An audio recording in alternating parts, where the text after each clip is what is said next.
नमस्कार, मी लतिका। आज मी तुम्हाला एक नाश्त्याची मस्त रेसिपी बनवून दाखवणार आहे। त्यासाठी एक मिक्सरचं भांडं घेतलेलं आहे आणि ह्याच्यामध्ये चणे घेतलेले आहेत बघा। हे रात्रभर भिजत घातले होते। भिजत घालायच्या अगोदर स्वच्छ धुवून घेतले होते आणि मग भिजत घातलेले। हे काबुली चणे आहेत आणि हे लालवाले साधे चणे आहेत। हिरवे पण बघा हे चणे असतात। ते तिन्ही टाईपचे चणे मी वाटीच्या मापाने एक वाटी भिजल्यानंतर घेतलेले आहेत बघा। आणि भिजल्यानंतर पण मी स्वच्छ धुवून घेतलेले आहेत। त्यात टाकायचे आपल्याला सेम वाटीच्या प्रमाणे अर्धी वाटी रवा। बारीक घेतला चालतोय, मोठा जरी असला तरी चालतोय। अर्धी वाटी बघा मी दही घेतलेलं आहे। दह्याचं जरा जास्त मी पाणी घेतलेलं आहे। दही कसं लावायचं ह्याची पण रेसिपी मी अपलोड केलेली आहे। ह्याच्यामध्ये मी टाकणार आहे 2 हिरव्या मिरच्या।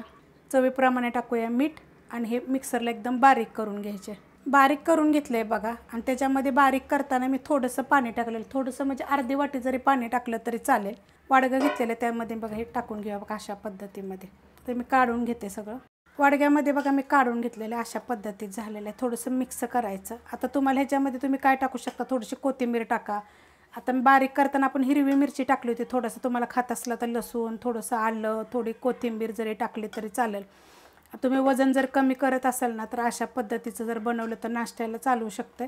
आणि नाही वजन कमी करत तर असं पण नाश्त्यासाठी आपल्याला काहीतरी वेगळं पाहिजे असलं तर तुम्ही अशा पद्धतीत करून बघा एकदा। आता आपण बनवायला घेऊया। पॅन ठेवलाय बघा गरम करायला।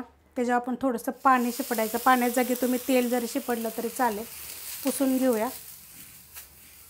कॉटनच्या ह्यानं मी पुसून घेतलेलं आहे बघा। आता त्याच्यावर आपण टाकून घेऊया।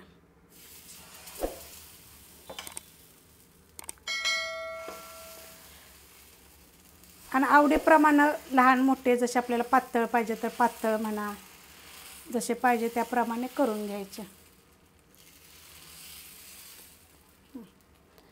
आणि ही बाजू चांगली सुकून द्यायची आणि मग आपण ह्याला पलटी करायचं। आता ह्याच्यावर तुम्ही थोडंसं बटर लावू शकता, तेल लावू शकता, तूप लावू शकता। तुम्हाला पाहिजे तुम्ही ह्याच्यामध्ये कांदा, शिमला मिरची बारीक कापून असे टोमॅटो वगैरे टाकून, कोथिंबीर त्याच्यामध्ये थोडीशी त्याच्यामध्ये मिरची टाकून असं लावू शकता। ह्याच्यावरनं टाकायचं फक्त चीज वगैरे, तसं पण करून तुम्ही खाऊ शकता, छान लागेल तसं पण।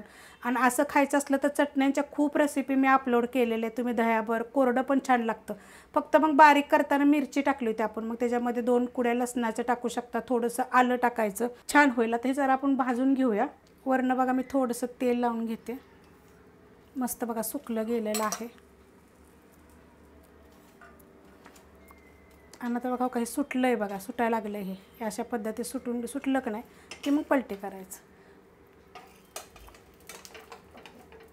बघा मस्त भाजलेलं आहे अशा पद्धतीमध्ये। उलातनं खाली चिटकायची पण ह्याला गरज पडत नाही। साईडनं सुटतं, साईडनं सुटलं की जरा वरती करायचं, मस्त असं भाजलं जातं।